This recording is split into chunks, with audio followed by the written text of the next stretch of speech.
આકાશવાણી ભુજ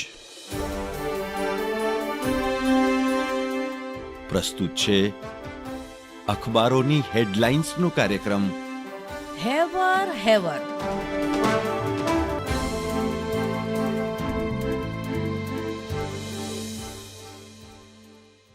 નમસ્કાર, હું મનોજ સોની. કચ્છ મિત્રના પહેલા પાને અહેવાલ છે કે કચ્છનો રણોત્સવ એ વિકાસ વિરાસતનો સમન્વય.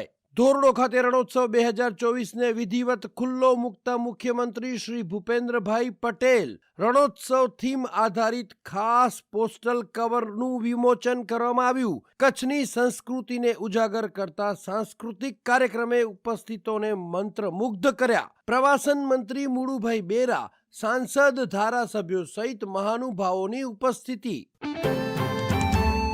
કચ્છ મિત્રની અન્ય એક હેડલાઇન છે કે સરકારી ઇમારતો પર સોલાર રૂફટોપ. અમદાવાદમાં 241, રાજકોટમાં 140, કચ્છમાં 130, સુરેન્દ્રનગરમાં 111, જૂનાગઢમાં 71 ઇમારતો પર છે. વિભાગોના વડાઓની બેઠકમાં નવી ઇમારતોને ઓળખી સોલાર રૂફટોપ માટેનો રોડ મેપ તૈયાર. અંદરના પાને સમાચાર છે કે ભુજમાં આજથી જ્યુબિલી મેદાનમાં જિલ્લા સ્તરની રાત્રિ પ્રકાશ ટેનિસ ક્રિકેટ સ્પર્ધા પબ્લિક પાર્ક સ્પોર્ટ્સ ક્લબના આયોજનમાં કચ્છ મિત્ર મીડિયા પાર્ટનર 34 ટીમ કરશે મુકાબલો. કચ્છ મિત્રના છેલ્લા પાને સમાચાર છપાયા છે કે મુન્દ્રામાં ફરી આગ, ભંગારવાળો સળગ્યો. બારોઈ રોડ પરની ઘટના બાદ સવારના પહોરમાં ધુમાડાના ગોટા જોઈ લોકોમાં ગભરાટ.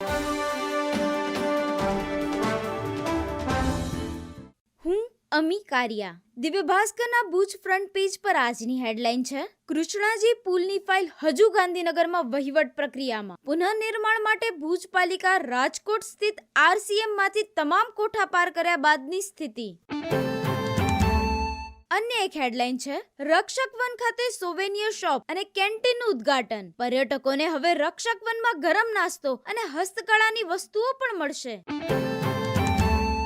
અન્ય એક હેડલાઇન છે: આજે આગાહી છે કે કચ્છના અમુક સ્થળે ડંખીલા ઠારનું મોજું ફરી વળશે. પારો ઉચકાયો છતાં નલિયા 6 ડિગ્રીએ રાજ્યમાં સૌથી ઠંડુ રહ્યું.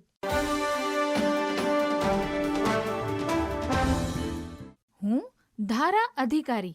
ગુજરાત સમાચારના છેલ્લા પાને હેડલાઇન છે: કરોડોનું આંધણ છતાંય સ્થિતિ જૈસે થે. ભૂગર્ભ જળ પીવાલાયક નથી. 25 જિલ્લામાં ફ્લોરાઇડનું પ્રમાણ વધ્યું. ફ્લોરાઇડના લીધે સાંધા, હાડકાં, દાંત, ચામડી ઉપરાંત પેટના રોગો વધ્યા. સગર્ભા માટે પણ ભૂગર્ભ જળ નુકસાનકારક. અન્ય હેડલાઇન છે: કાતિલ ઠંડીને લીધે કેસ હજુ વધે તેવી ભીતિ. ગુજરાતમાં હૃદયની સમસ્યાના દર કલાકે 10 કેસ, ગયા વર્ષ કરતા વધારો. હજુ એક હેડલાઇન છે: રણોત્સવ થકી કચ્છ પ્રવાસનનું તોરણ બન્યું. વિધિવત ઉદ્ઘાટન. મધ્યમ વર્ગીય પરિવારો માટે 54 કરોડના ખર્ચે 460 ટેન્ટની સુવિધા અપાશે.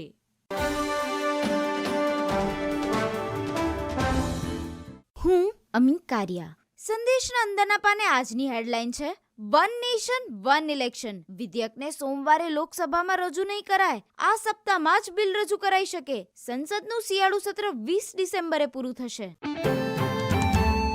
અન્ય એક હેડલાઇન છે: ભુજમાં યુવાન પર છરી વડે હુમલો કરનાર 2 શખ્સો અંજારમાંથી પકડાયા.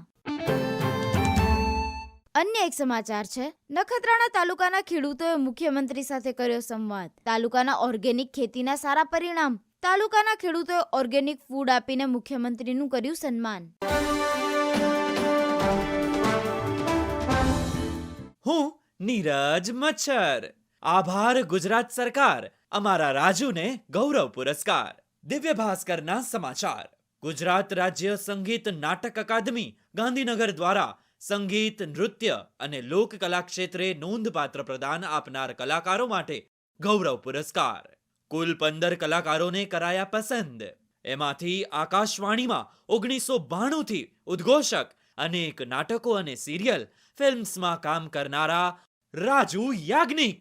ભરત યાજ્ઞિક અને રેણુ યાજ્ઞિકના પુત્ર, કળા ક્ષેત્રે જાણીતું નામ. કળા એમને વારસામાં મળી. તેમના પરિવારની પ્રસારણ યાત્રાને પૂર્ણ થયા 108 વર્ષ. અન્ય ગૌરવ પુરસ્કારોમાં નાટક વિભાગમાં સતીશચંદ્ર દેસાઈ, પ્રભાકર દાભાડે, ડોક્ટર કનૈયાલાલ ભટ્ટ અને હિતેશ રાવલનો સમાવેશ થાય છે. સંગીત વિભાગમાં જવલંત ભટ્ટ, વર્ષા ત્રિવેદી, જયંતિભાઈ શર્મા, વિમલ મહેતા. નૃત્ય વિભાગમાં કુશલ દીક્ષિત, રાજેન્દ્ર રાવલ, નમ્રતા શાહ. લોકકલા વિભાગમાં મેરાણ ગઢવી, ભરત વ્યાસ, અજય બારોટનો સમાવેશ.